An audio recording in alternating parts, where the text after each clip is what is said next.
Ooh. Wait a minute.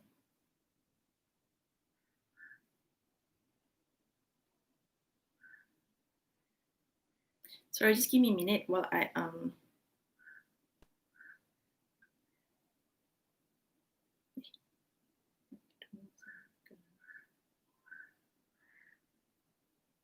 minute.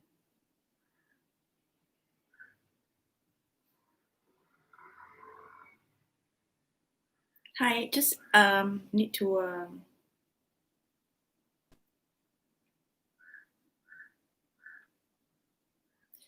okay, hi, whoever you are. Is that Angetia? Because just now I couldn't see the chat, so like pointless.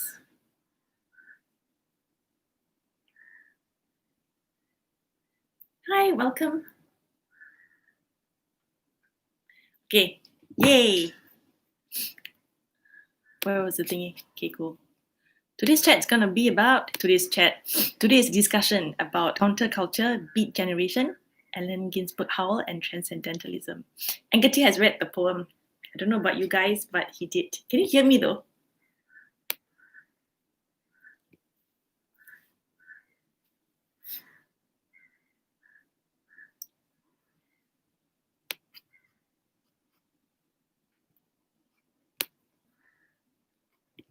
Can you hear me?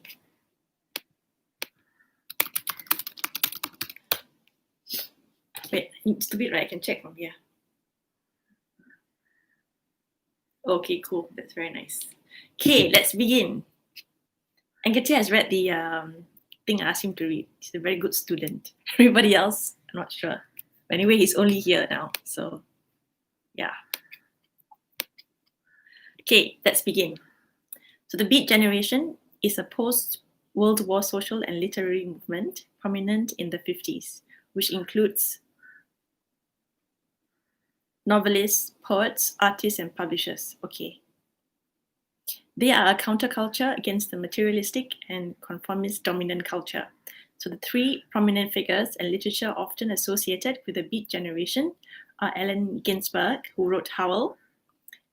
It was first read in October 1955 at San Francisco 6 Gallery Studio.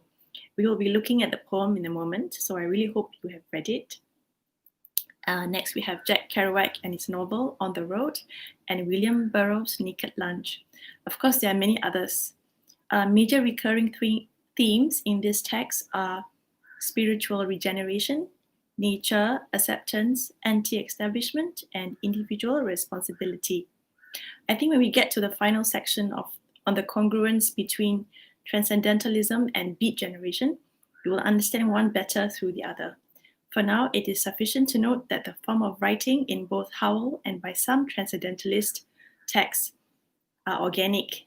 They are seen as spontaneous expression, and so they bear the quality of nature being wild and unfettered. So unsurprisingly, they were against censorship laws that impedes the realization of accurate transcript and accounts. So for the beats, like the transcendentalist, nature is a representation of the self. Howell is also pivotal for another reason. It was part of a social movement, especially after the trial prosecuting Ferlinghetti, the publisher, for violating obscenity laws. This trial tested and redrew the boundaries of protected speech and has the outcome of showing that anti-obscenity activists were in fact out of step with the law, that it was them who needed readjustment. Okay, so now I'm going to start with the censorship trial. The focus of the trial was on the relationship between sexual accounts, narcotics, and juvenile delinquency, which they thought were the result of consumption of comic books, music, film, and literature. I think you can already tell where this is going, right? So this trial reflects important developments on the First Amendment of the US Constitution as regards to freedom of speech. This is just one in a line of cases in which we see the role of the judiciary in social and cultural reform. Roth, an earlier case, established an obscenity test, which was applied in the Ferlinghetti case. Yeah, that's true. But I think he wanted to do controversy on purpose. He wanted to draw attention to some very important point. So Roth established the test, okay? It was applied in the Ferlinghetti case. The test is simply the protection of ideas with even the slightest redeeming social importance, including unorthodox and controversial ideas, hateful to the prevailing climate of opinion. So what is redeeming about Howl is that it makes a significant comment on interpretation of human experience. So it received protection. And why? So amongst other things, we go back to the legislative intent. Lawmakers must have foreseen that certain controversial ideas can offend, but they chose freedom. They chose enlightenment over ignorance. In any case, there's a better way to control speech, and that is through public opinion and other extra legal censure. Right? If you don't like it, don't have to read. You can even complain about it if you like. Now, the beats were often met with ridicule or tolerated with mild amusement. They represent an alternative lifestyle, after all, one that risks unemployment due to their objection against materialism. So we must remember that the Great Depression and the World War happened not too long ago for them. So at that time, economic stability and prosperity were highly valued, as was success through hard work and higher education. Society was averse to the beats, who represented detachment from society, rebellion, and severe social adjustment problems, amongst other things. Now, the beats, on the other hand, were disillusioned by World War, threat of nuclear war, the Cold War, okay, and the decline of well-being from being part of a highly restrictive and conformist society with its rigid codes, the class distinctions, strict formalism in language and dress codes. They also dislike consumerism. So this is another parallel with transcendentalism, who are minimalists, so that they can expend the rest of their energy and time in pursuit of spiritual growth. Now, if you have read Allen Ginsberg, Howl, or some other beat literature, you will notice a process that is not dissimilar to classic literature. Okay, there's a trip to the underworld, like Dante's Divine Comedy. So this shows that the writers were schooled in the classics. Okay, so from Defective Society is a hero who has something of a divine nature or awareness. But unlike everyone else, he sees decay. He sees things for what they really are. He sees hell. So the hero travels to the underground and he records what he sees, and he takes his knowledge back to the others, maybe to save them or warn them of their impending doom. So this is why many came to see the beat literature as visionary in nature. Okay, let's see what hell is like for Allen Ginsberg to howl about. Agathe, since then time feels like it's moving faster because its rapid change is occurring. That's true. Let's analyze Howl. Agathe. Ginsberg takes us on a journey to America in the 1950s, meeting all sorts of tormented or mad characters along the way. So there are 3 parts and a footnote at the end, each with its own agenda. And it begins with the destruction of the best minds. Okay, Howl does not retain the form of classic poetry, even though we see that Allen Ginsberg is trained in the classics, right? It is written as if a stream of consciousness, picking up elements of frustration, self-destruction, or suppression by a dominant culture. So Howl is more than simply a shock value, as we will see. Nostalgia, yeah. Because a lot of things is happening at the time. I feel people were more brave, but I will go through in the end. What did I say just now? Oh, I said Howl is simply more than a shock value, okay? Because he appears to evoke some intense emotions from his readers. I guess he wanted us to feel anger, fear, or indignation by the mental image that he painted for us. There are elements of sincerity and honesty through its confessional style of writing. We see Walt Whitman's influence in it, who was also a transcendentalist, through the use of long descriptive lines for intense emotions and abandoning traditional patterns of verse. Okay, part 1. Oh, I'm sorry, I forgot to mute this phone. Part 1. Part 1, sickness, madness, and pandemonium all around. But we also see attempts at self-help by opening minds to the spiritual through religions, and for some, they travel in search of fulfillment. Men are more feminine in America, but it's not so bad in New Zealand. Are they more feminine in America?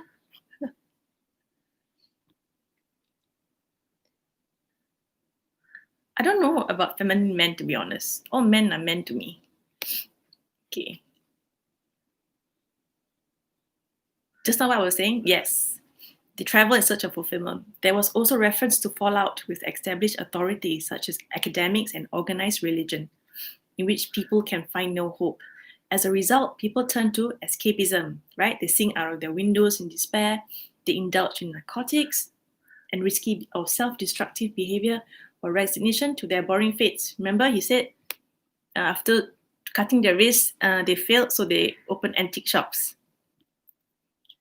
Okay, many parts of the poem also read like a personal journal by including references to real events. For example, he had a friend who fell out of the subway window. Kelly in Canada, baby. I think because New Zealand, you guys are very proud of your culture. Oh my God, sorry. You guys are very proud of your culture, and then many of you know the Haka dance. Haka, is it called Haka? Or did I made it up? When they, they do the warrior dance.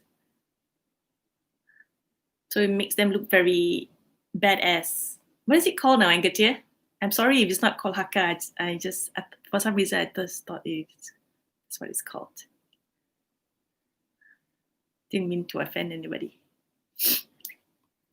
The warrior thing that they always do. Yeah, it's true. They have the do-it-yourself attitude. But they're very together. A person, a group of people is scarier than just a single person.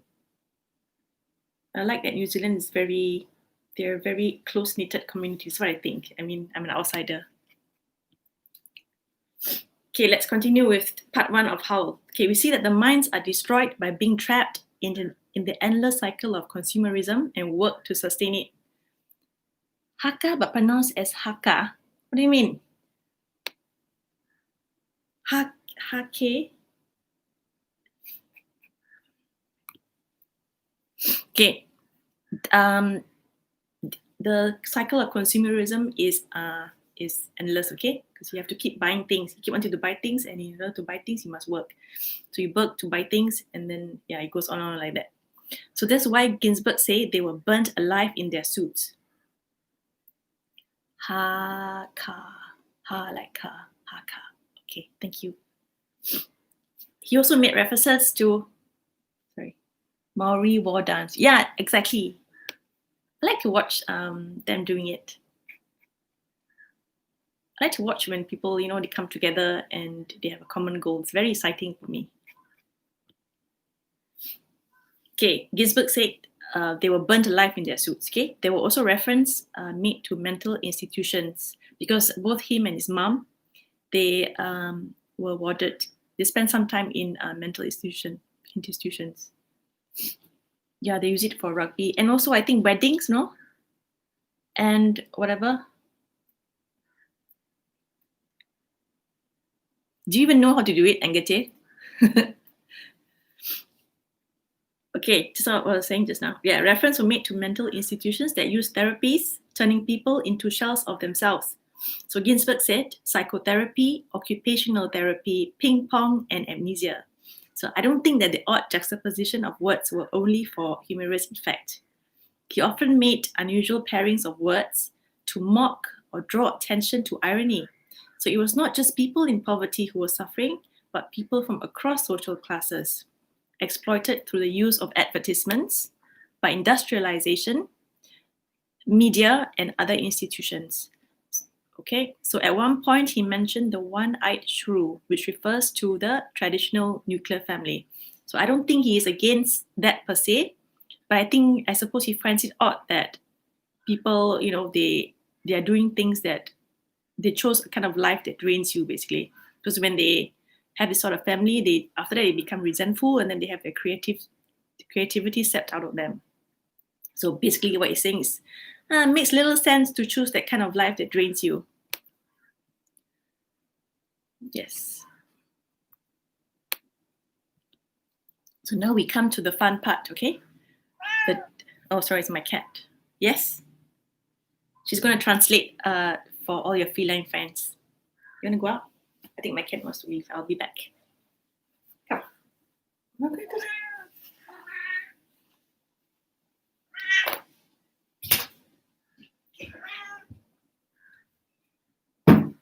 maybe she will join us. We just let her go a bit.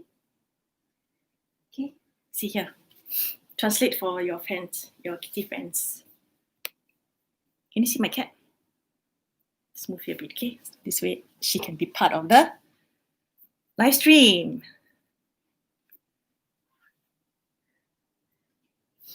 She likes Allen Ginsberg also. Right there, see there. So bossy. This bossy cat. Who is this bossy cat? Look what you're doing. Don't destroy my things. Yeah, Chris she wants to sleep. She spent the whole night outside trying to catch a lizard. I think she ate it. That's why she vomited it out. Okay, but anyway, let's go back. Okay, so now come to the fun part. It's a direct reference to homosexual intercourse. Remember, this is a sort of language that is as raw as it gets for this time period, right? It was also part of the subject of the trial. So I'm going to read a part of it now. So if you're easily offended, you can just mute or skip this part, okay? Are you ready? We're ready now. Me. Oh, my cat. Let me go back there. Just relax. Just relax. Just relax.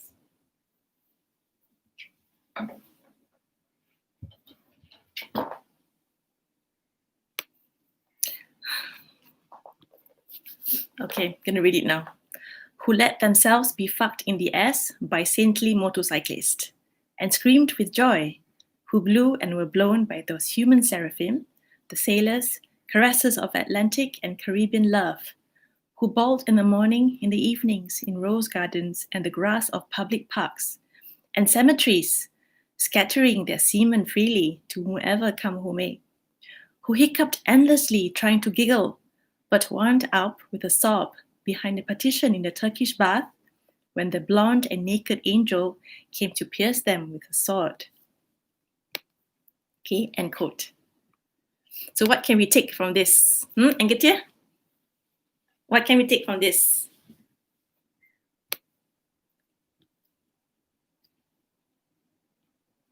Any comments?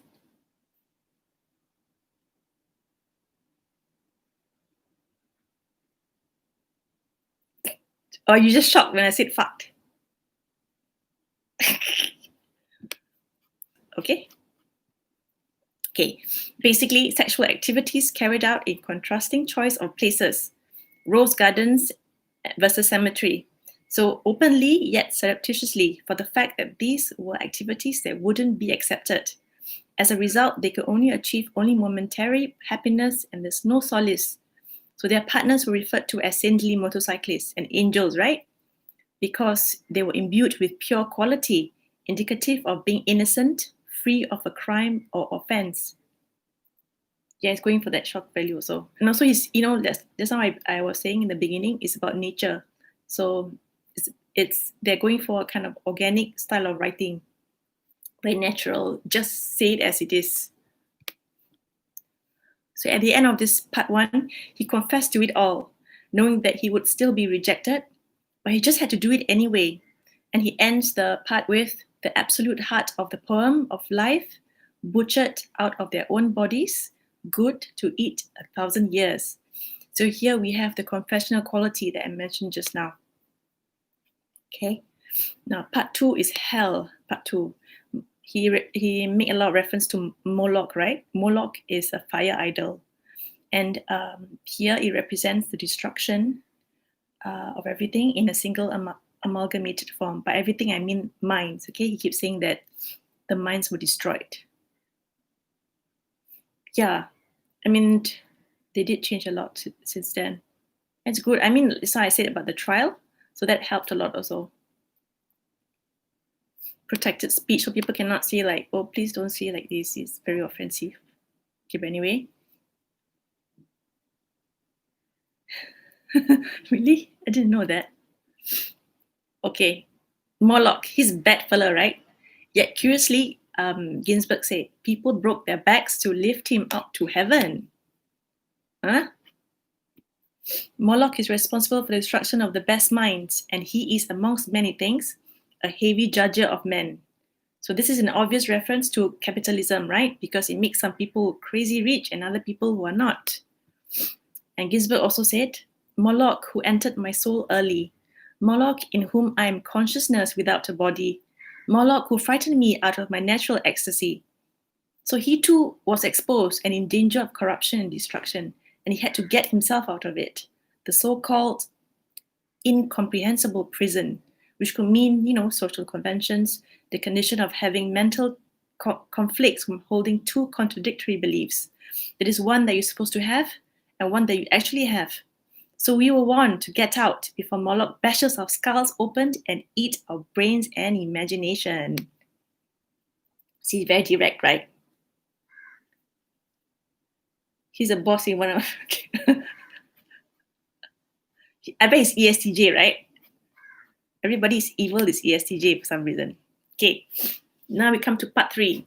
Is the guy he's talking about is Carl Solomon. Is a real guy that he met when he was admitted to the psychiatric institute. Okay, Carl Solomon was a tragic hero. Ginsberg refers to the hospital as Rockland. Really? Okay. Oh, my cat's going crazy. She's just running around and being crazy. I think she just realized who Moloch is. Okay.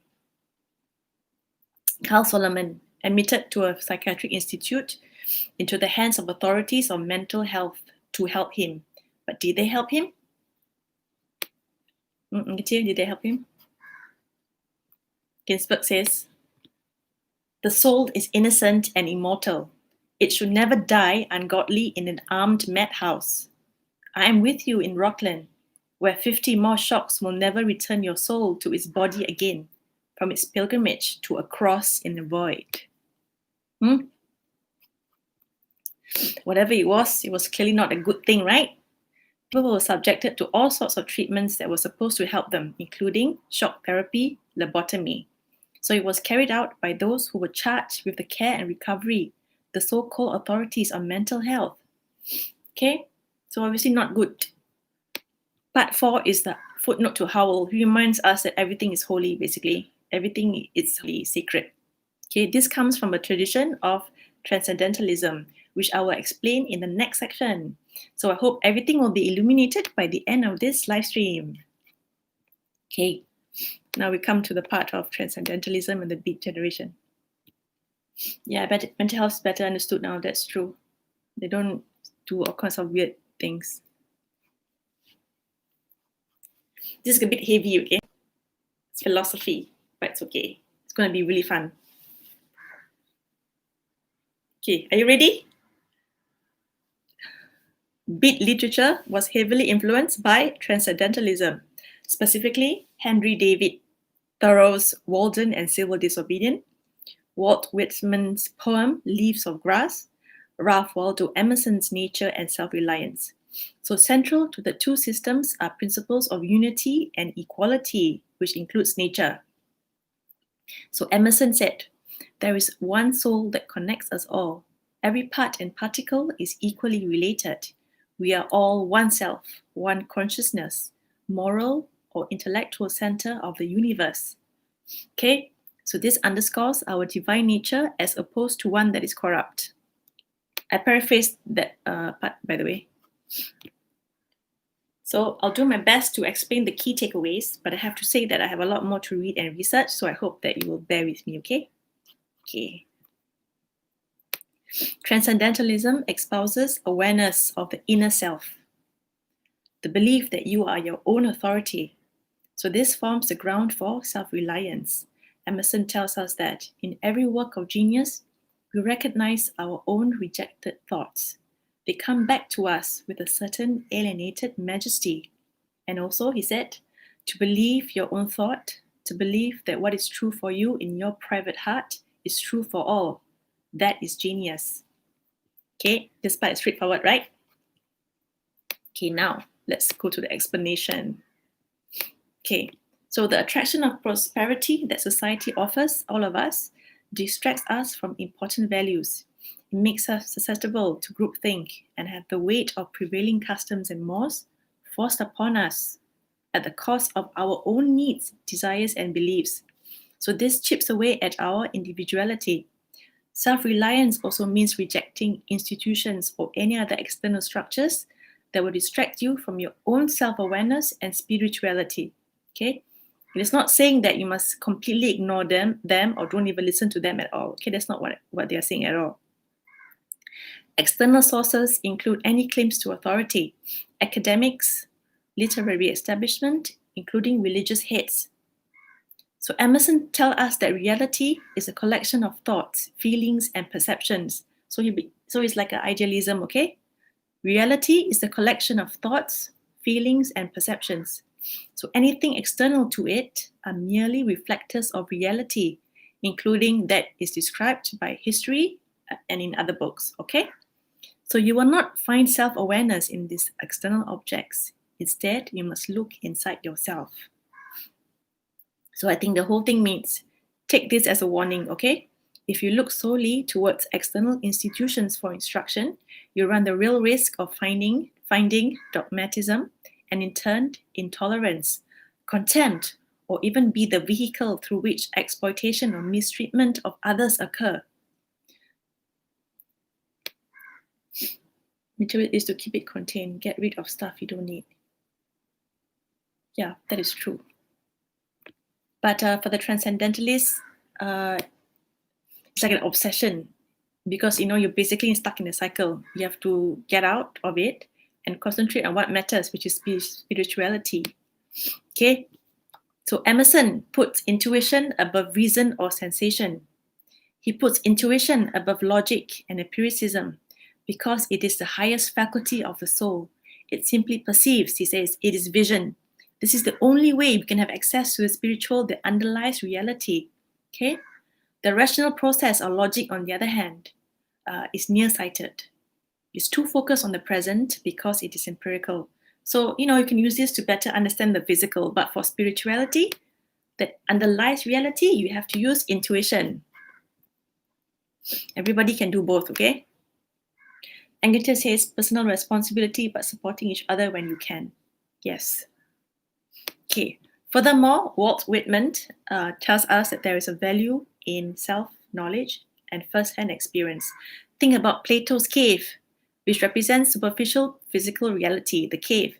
Like cave inhabitants, they can only guess at reality by studying shadows. You don't leave the cave. You want to know what's outside, you have to leave the cave. So if you have to leave the cave to know the truth, right? So even if you leave the cave and you come back and try to tell the others, it's going to be pointless.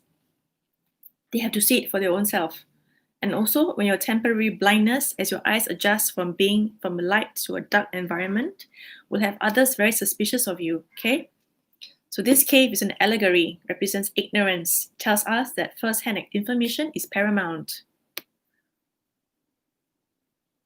Can run business, but don't know how to start and expensive to fill with regulations. Yes. Oops, sorry. A bit lost right now. Okay, that was Plato's cave. Okay, now, although for both Beats and Transcendentalists, society is defective, they recognize that there is a transcendental connection amongst all things. We are not separate from our environment. Rather, we are together as universal spiritual community. And because we impact our surroundings, that calls for individual responsibility. What it means is we must make right the wrongs of society of which we are part. We are not to take the middle position of being populist, unconcerned, or lacking of thought or of care. The peace, the knowledge, spiritual guidance that you search for in religions, they are already inside of you. Okay? Good drug dealers make bank. It's true. Okay, another important text is Thoreau's essay entitled Walden, which was written about the time he lived in the woods alone. I think this guy is INTJ, right? Nobody would do things like that. Go to the woods and live alone. Then write about it, isn't it? Yeah, they push a lot of new age ideas. I think they still hopefully they still are doing it now. So they speak to you from the grave through their writing. Okay. What I was saying just now, the INTJ Toro. I'm pretty sure he's INTJ. Okay, anyway. But he wrote a lot of text. He wrote his text about it, about the thing. He tells us his analysis of living in the woods alone. Okay. Anyway, he tells us, we don't need society for meaningful existence. Okay, stripped down to the bare necessities without the distractions of superfluous details in life, we can focus on the spirituality and have first-hand experience in nature. Okay, but take note, okay, it's not about disassociation. Since they also complain about weak social responsibility, they cannot now run away, right? But this is more like retreating to the margins and find a way to interact with society, which they all did through writing. Okay, most of them did through writing. And I can talk a lot, yeah. So this is a non-intrusive style of interaction. This is important because firstly, they all think everyone must walk their own paths to discovery, right? Just now about the cave. And more importantly, intolerance for differences in belief system limits what is acceptable in thoughts and behavior, which in turn affects creativity, imagination, and freedom. It will also result in automatism, a culture obsessed with executing orders accurately but mindlessly like robots. Okay? Like robots. I'll be back. Maybe you can like digest all I said just now.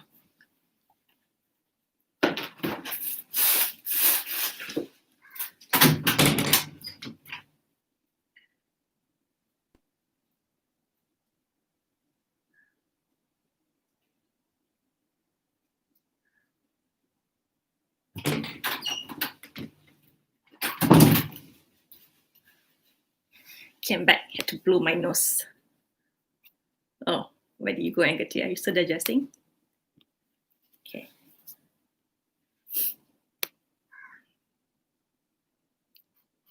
Okay, the next part is very important. It's very heavy, but it's important, okay? Because if you're going to read about this area, there are some confusing bits. Appearance and personality can correlate, but not always. That is true. That is true. Okay, let's go to the important part. Okay, because when I was doing my research on this topic, I noticed that there seems to be conflicting and confusing accounts of the content of transcendentalism. Okay, so this is my attempt at making sense of it all and making it coherent.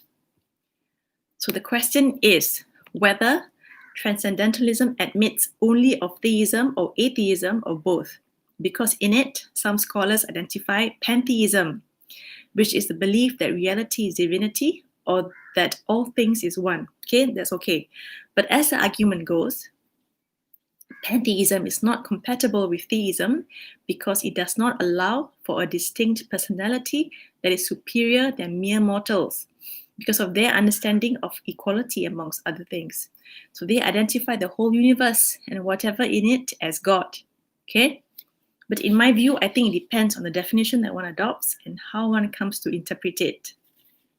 For one, transcendentalism branched out of Unitarianism. Okay, it is a branch of Christianity. Yet many of the transcendentalists remain members of the Unitarian Church. So there has to be a way to reconcile transcendentalism with theism. Okay, so their main quarrel with the church is that they were too authoritarian, they were sectarian, they were obsessed with amassing empirical proof of religion, and as a result, they missed the most important bit, that is spirituality and connection with the divine or supreme being. They were busy concerning themselves with bashing Calvinism and external things. Now, transcendentalists were complaining against dogmatism and of Unitarian orthodoxy. They did not suddenly become atheist. Also, transcendentalism is directed solely on this life and can be viewed as a method of processing or understanding religion. So it is not creating a separate religion entirely, but an aid of comprehension. Okay. Secondly, transcendentalism is simply the establishment of the relationship with the divine. This does not prevent the existence of a third personality or supreme being, In fact, from this reading, there's even enough flexibility to incorporate both atheism and theism, or whatever divine means to you. Thirdly, well, we can say that we are collectively the universe in one. In that sense, we are all equal, but at the same time, we are also distinct individuals. Lastly, literal or non-literal interpretation can be given to the following statements. Okay, God is everywhere. We are one with nature, God and universe. You can say from the statements just now that God is also a stone, he's also a tree and everything else. Or you can say that he's just physically everywhere. But you can also say that there is present in all of creation divine energy or essence, something that animates it, causes it to come to life and still retain life, and above all, to provide a meaning for our existence, purpose, and give us guidance. And given that we are studying texts that tell us to look beneath the surface after all, so let's take their advice and choose the non-literal interpretation, okay? So for the reasons I set out above, I think that transcendentalism is compatible with theism. People's variation become more obvious through exposure. Yes. That's a very good point, Angitia. People's variation become more obvious through exposure. Okay. So now I have to stress this bit lest it gets misunderstood, okay? Rejecting institution does not mean to reject external sources entirely and not give it a chance to see what they have to offer. After all, we all get our knowledge from books or authorities who excel at their area of expertise after years of studying. Instead, this whole thing should tell you one thing. Do not give them too much power. Their message is not to accept anything without question. Be investigative, okay? We reject mental slavery, yet we have to be open to receive inspiration. More importantly, we must be active in the pursuit of truth in order to avoid a new form of dogmatism. Okay? The main takeaway from reading the text is, it is a warning of what went wrong with these institutions before, what could go wrong in the future, what their weaknesses are. So bear this in mind as you go on your own personal quest to enlightenment. So it's okay, we don't have answers to all the fundamental questions, okay? We're not going to have answers to everything, but it is way better than to rely on dogma, okay? Each person is their own path. I can work with others, but general don't need interference. Yeah, same also. Interference just distracts you, right? It's very noisy. You need to be able to hear your thoughts. That's what I think also. Like, if I go live in the woods by myself, it will be to shut out everybody's opinions and just listen to my own opinions. Okay, let's do the closing word about transcendentalism. Ooh.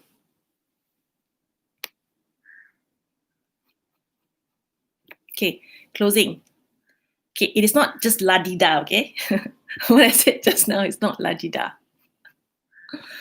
Thoreau's essay, entitled Civil Disobedience, was written against the backdrop of slavery and Mexican-American War, corruption and oppression. Okay? So he asserted that the thoughts held by the majority is not necessarily right or the best decision. Angitia is waving to people as he drives by. Good. Maybe if you put a smile on their faces, they will put a smile on other people's faces and so on. Okay, but anyway, what I was saying just now. So he's just saying that, majority doesn't mean right, okay? They don't always make the best decision. They can be exploitative, cruel, whilst in the selfish pursuit of prosperity. In any case, something that was intended to accommodate varying interests cannot accurately reflect individual interest.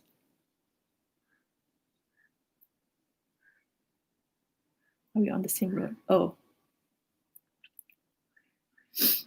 So this text, Thoreau's Civil Disobedience, became the source of inspiration for many civil rights leaders, including Martin Luther King and Gandhi. Okay, so the Beat generation and many others before us, they faced issues that the others avoided, and this led to the rise of civil rights movements and challenges to traditional attitudes, including neocolonialism, nuclear weapons, imperialism, the events of Vietnam, and many more. So individual responsibility is connected to the political and cultural world. Okay, it's inevitable.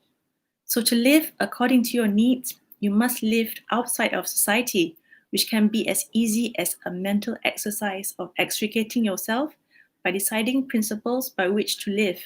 Okay, you don't have to be like thorough and live in the woods. Actually, you just need to try to do your very best, okay, to this mental exercise of extricating yourself and decide what principles do you want to live by. Thoreau said, "Let your life be a counter-friction to stop the machine. What I have to do is to see, at any rate, that I do not lend myself to the wrong which I condemn. In other words, apart from condemning the wrongs that you see, do not assist. Do not be a passive party to it. Whatever you throw out or accept, the same must also apply to you. And that is the essence of civil disobedience. Okay, we encourage the development of an imagination and a sense of responsibility capable of personal and cultural revolution." Yes. I sound like ENFJ now, right?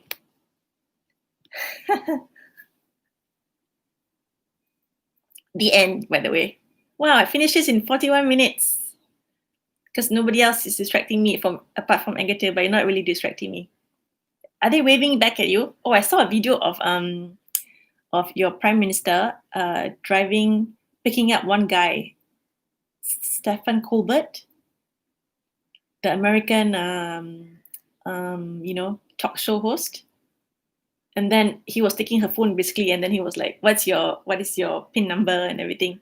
And then he got her phone locked out. And she was pretty cool about it. If anybody got my phone locked, I will scream at them. I really like your prime minister very much. She's very cool. Pretty awesome.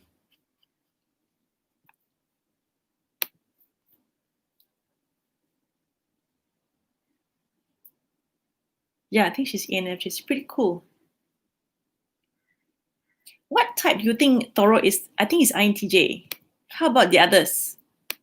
How about Allen Ginsberg? What type do you think he is?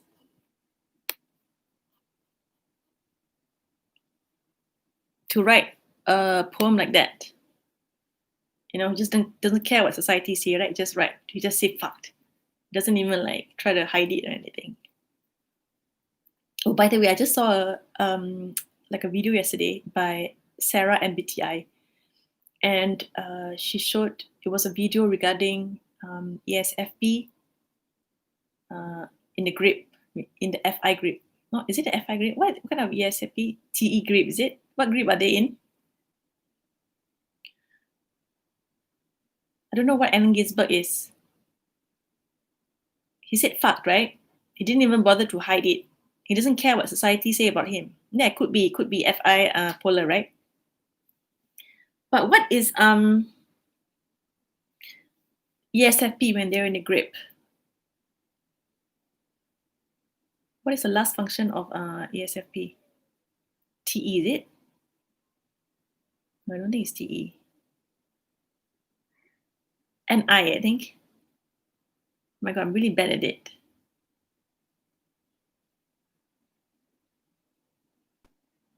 And I even forgot the point that I was going to make. Okay, somebody basically, they don't really care about, they just say what they feel like saying. Yeah, and I just felt like maybe he could be this ESFP because he just said it.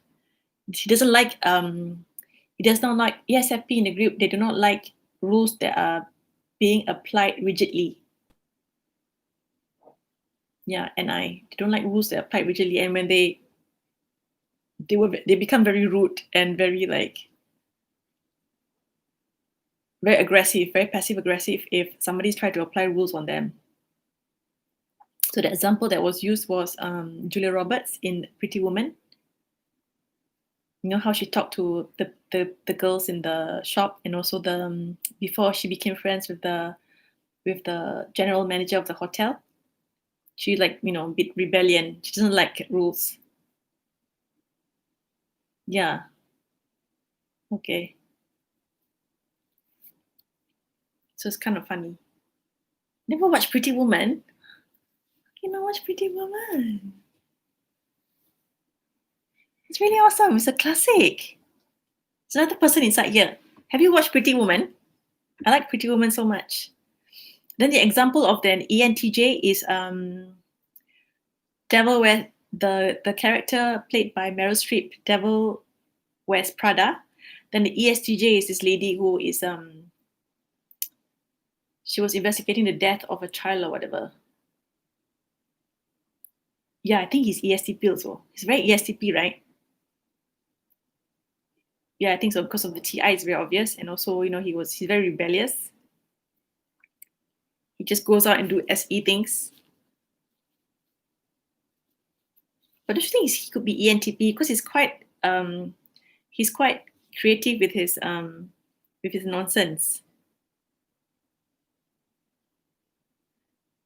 Alex is the name of the guy, right? With the I. Honestly, he's scarier than most scary people. Mom in the Malcolm in the Middle. But she's really nice. I don't know why I like her very much. I don't have a problem with this ESTJ mom.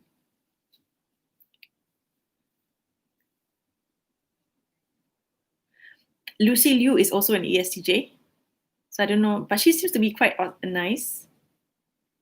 Yeah. The funniest ESTJ I've watched is, of course, The Judge. I see a lot of similarities with her and me, actually. The part where she doesn't care whether people like her or not. I'm like that, so I don't care whether people like me or not. Yeah, Judge Judy. She was saying that some people came to her courtroom and she said, I'm going to teach you a lesson by putting you in jail. She put him in jail before the trial. And she didn't care what the parents said. The parents were upset. She didn't care. She said, I'm going to teach you a lesson, let you be in there for a while. So really funny.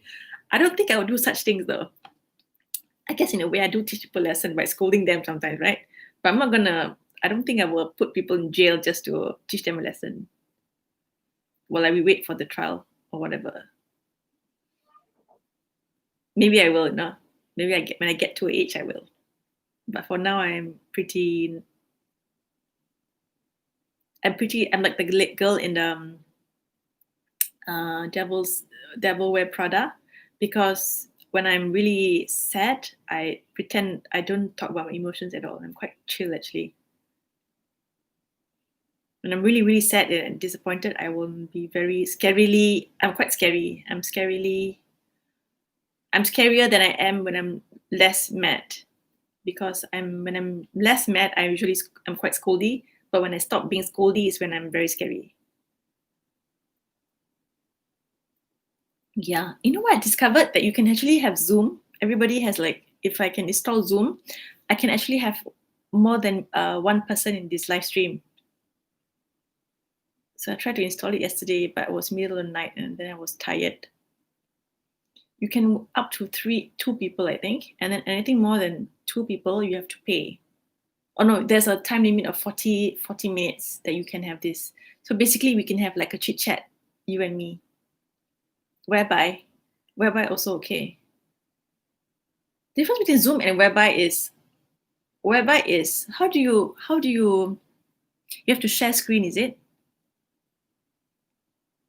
But for Zoom, do you also have to share screen, or is it like they do it automatically for you? I like that because if I have to share screen, everybody will see what's on my screen. I do not want that. For example, I just Googled food delivery service here. By the way, guys, now we're just chatting randomly. Zoom got hacked. By whom? Who hacked Zoom? That's why I was saying to what's his name? The guy from South Africa, Dion. Everybody's having meetings in Zoom right now rather than going to the office, right? But it's scary because if you work in a kind of environment that requires secrecy, say you are trying to discuss your new invention or whatever, and they have somebody hacking into it, that's going to be very troublesome. Or you're discussing secret things, or worse, if you're like gossiping about no, it's not really that. But what I mean is when you want to discuss trade secrets or inventions, and someone listens in, because then it will be a race of who patent the invention faster than you, right? Something like that. All the kids do funny things, If they can hack into banks, they will hack into banks just for fun, isn't it? What are they trying to prove anyway? I honestly think they are ESTP, all of them, all the hackers, ISTP, ESTP. They get kicked out of all these things, isn't it? Oh, do you watch the guy Ashens, by the way? Which is Ashens really funny, and I spoke to Sky Gear yesterday. Sky Gear knows who he is. I'm quite surprised. I didn't know that people will know who he is. Yeah, very ENTP, right? Like when I hear him talk, I immediately know he's ENTP. Like you can't even like the creativity that he has when he describes things is quite funny. Isn't it? Mimi, you want to say hi to my friend Engatie? Come and say hi to my friend.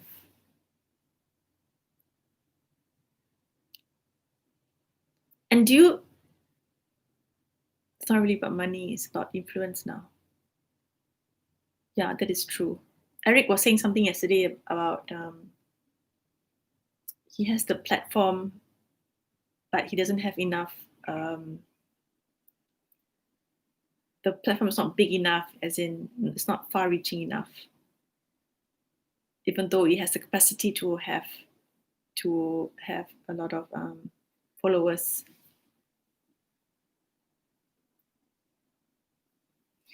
Now we have all this YouTube thing. We can have influence if you want, as long as you have the right temperament, you have the right everything, including looks or whatever. Because I think if you look good, then you can have a lot of people watching you, and then you can say whatever you want. I just watched a live stream yesterday about this guy, Japanese guy. He actually didn't tell anybody that he was married. He told everyone that the person he's living with is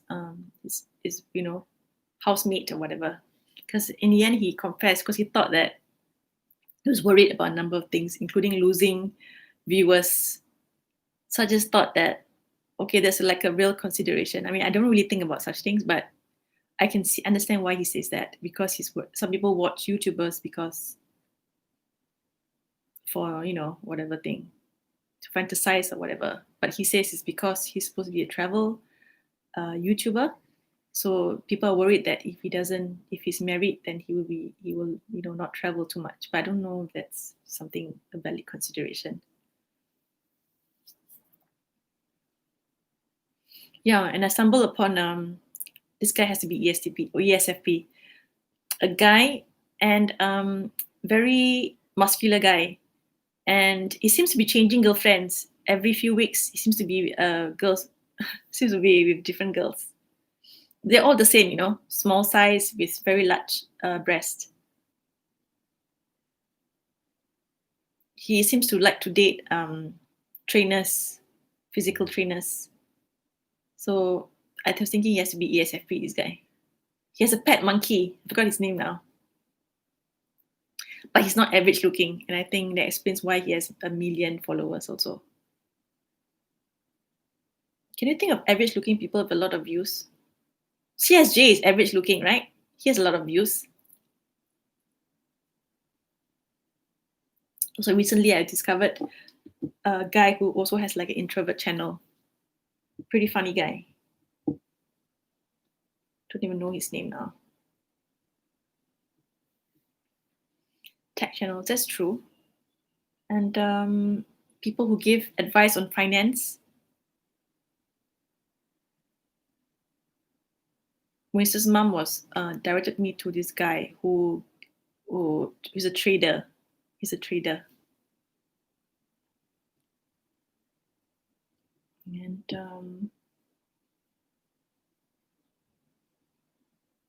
the Lion Whisperer also, because everybody comes to his channel to watch lions. Do you know about the Lion Whisperer? I mean, I'm crazy over him, Like I subscribe to his channel. I'm a member of the community. And like I will buy his t-shirts and things to support him. Like, because I love lions so much, because they're like big cats. I guess in a way I'm jealous because he can cuddle with them. I mean, my cat I can cuddle, but she's small, right?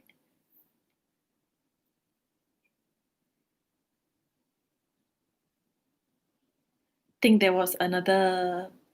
A lot of girls like to give fashion advice. I'm kind of out of that, to be honest. I mean, there's so many fashion advice, and then now it's like a trend, no? Like the minimalist trend, the not only minimalist but conscious consumerism or whatever. So that everybody is saying the same thing now. Not that it's a bad thing. I know that it's good that we all should be mindful and buy things that only that we need, and we need to recognize our own style and blah blah blah. But I've heard this same thing over and over again now. Sarah MBTI is pretty cool. Yeah, it's a girl's thing, I guess. We like to get dressed, you know. I think that's not true. A lot of men like to get dressed also. Like to dress up. You know, someone was saying that even you have to stay at home and work at home, when you actually get dressed, you know, make the effort to bathe and get dressed and wear something nice, then you feel more ready to work. Like you're mentally prepared versus if you are working in your pajamas. But I love to work in my pajamas. I find that I'm more productive in pajamas than anything else, because you know when I wake up, it's like my brain has time to reorganize the thoughts of yesterday. So then it gives me an idea like, oh, this and that, so that I have to quickly work to so that I can retain, so that I can make use of the information that my brain has churned out for me. Because sometimes after I bathe, if I take my time to wake up, drink coffee, bathe and all that, then I forget. And I also have a lot of good ideas in the bathroom. Like when I'm showering, sometimes I will have like, you know, epiphany, is that what you call? So I must quickly run out of the bathroom and quickly write down what my brain has told me. Oh, my pajamas means just t-shirt and normal pants, like whatever that I was wearing the night before.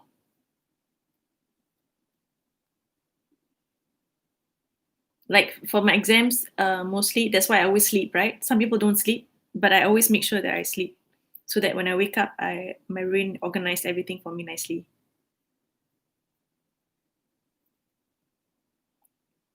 Okay, my ideas are best when I wake up. When I'm reading, sometimes when I'm reading and reading, sometimes doesn't make any sense, right? At that time, so I just close the book and then just chill for a bit. Then after that, I realize I will, come to me what the guy is trying to say. So then I can continue. So it's kind of pointless to. I cannot be, I have to take my time to work when I want. I cannot be forced to say from 9 to 5 you must work. I cannot do that. I need to have time to allow my brain to recollect its thoughts. I need time for that. So often people find me missing sometimes in the office. I will go down and buy coffee, or I don't really drink coffee. I just hang out and by myself so that I can have this moment to yeah, to organize everything. Work is in the background for me. So, so I can also work at night. I can work whatever at whatever time I feel like, as long as I have this rest. So that's why 9 to 5 job is really horrible for me, because I think I suffered a lot. I can come on time. I'm a person who always come on time, but I need to have my break, which is not very normal, I guess. I cannot have like purposely have a break from during lunchtime only. I need to have breaks along the way when I need it. And often, sometimes I work during office hours, during lunchtime, because it's quiet anyway, and I find I'm more productive. Yeah. So working from home is best for me. I need to have this kind of environment,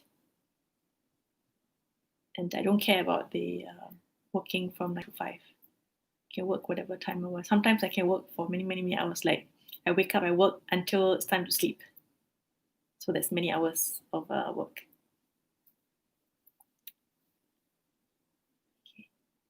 This dress is cool, right? Do you know that I cannot wear this dress until recently? before that I couldn't even zip it. But this looks very nice at the back. I'm very proud because I think I finally lost weight enough to fit into this dress that I bought, that I thrifted actually. So I'm very proud of it for that reason, because it's a very good quality dress and I thrifted. So I paid like, I think $20 or something for it. So it's like pretty cool.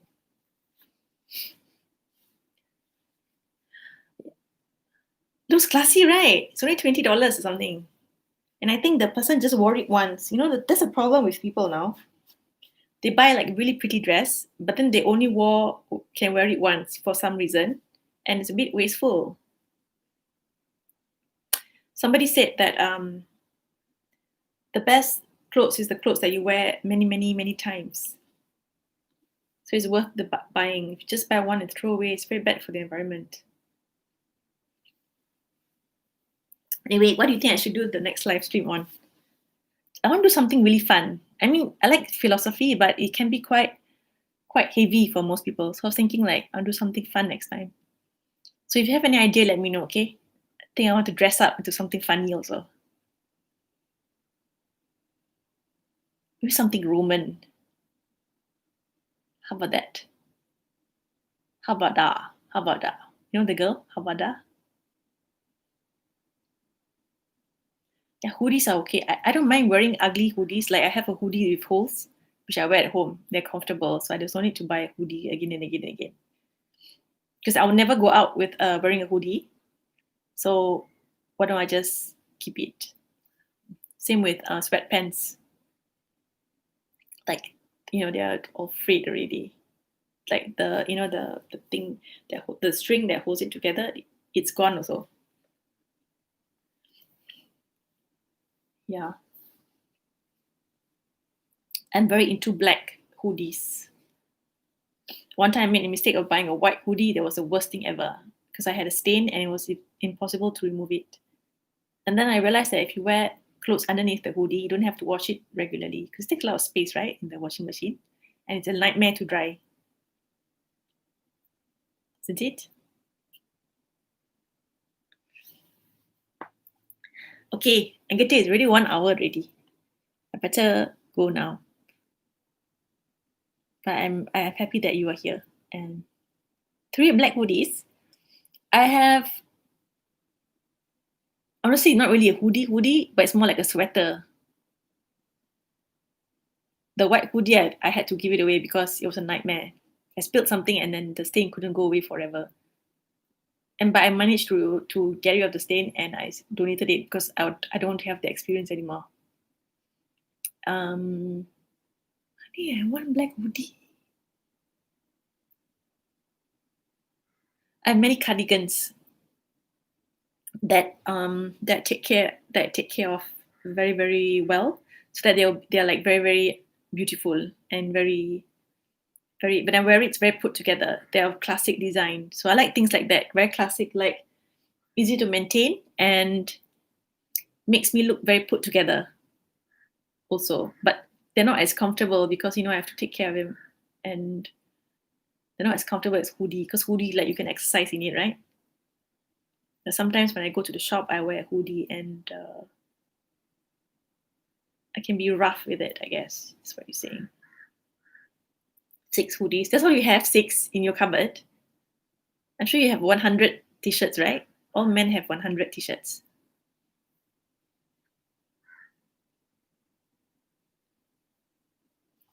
Then you give me an idea, okay? What I should do for my next live stream.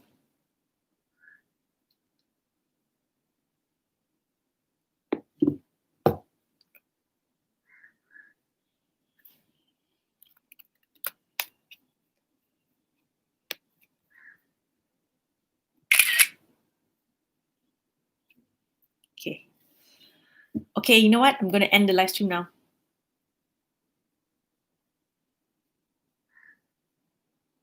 Okay, 6 hoodies is good. Anyway, you just have to buy a t-shirt and then you just wear it underneath. You can basically keep the hoodies forever. Isn't it? As long as you don't eat like pig, like me. Sometimes I eat like a pig. I find eating sometimes a waste of time. So I just like, when I'm working, I just stuff it all on my face. So like my face is like full of food normally. Sorry, I'm sure I ruined your mental image of me now. But I eat like, I eat like a pig basically. I should eat slowly sometimes, and I try to when I go out with my friends. Try to eat delicately, like expectedly. But when I'm working and eating is different. I'm like a I don't know, like a monster. I eat like a monster, making me hungry. Oh yeah, sometimes I have like a stain of like chili or whatever on my face. Not very elegant, right?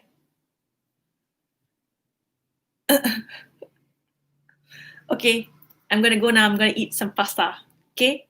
Thank you for coming. And any questions, just leave in the comment box below. And some ideas for the next live stream will be great. I think I want to have something really fun next week. Next time. Okay. Bye. See you later.